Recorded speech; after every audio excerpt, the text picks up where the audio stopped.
ดอกถึงว่าซ้ำซ้อนอายก็บอกว่ายังขอบใจที่น้องก่อนเคยเห็นให้อายสมหวังน้องเคยจริงจังว้าวยังอายก็ซื้อบอกการเวลาผ่านไปใจเจ้าเริ่มเปลี่ยนคำเว้าเจ้าเปลี่ยนไปไว้อย่างเหลือเชื่ออายหมดหนทางได้ยินน้องเอ่ยคำว่าเบื่อแทบบ่อยากเชื่อว่าน้องสิเฮ็ดได้ลง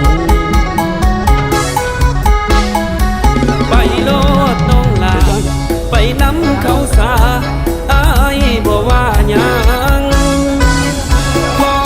ยอมหลีกทางบ่อยากเป็นการขวางคออโนผู้หญิงคือน้องมักง่ายนายไวใจบ่มั่นคงปากเว้าบ่ตรงใจคดโค้งปีนดังฟ้ามือถ้าคิดดีแล้วก็ให้เจ้าไปไอ้นี้บ่หาหน้าดีตางามอายก็บ่เอาคนว้าวบ่ซื่อ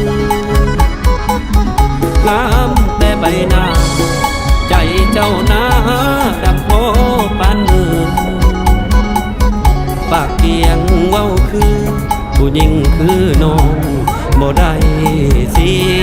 ยดาย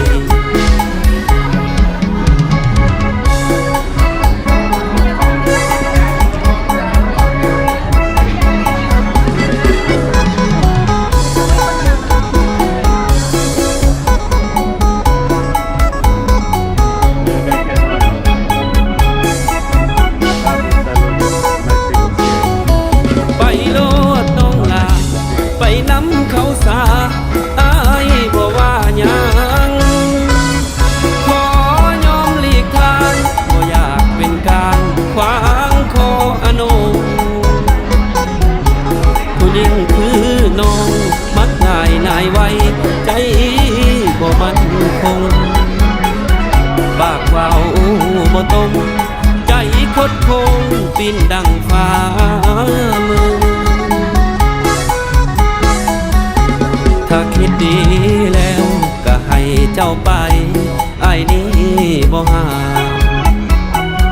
หน้าดีตางามอายก็บ่เอาคนว้าวบ่ซื่องามแต่ใบหน้า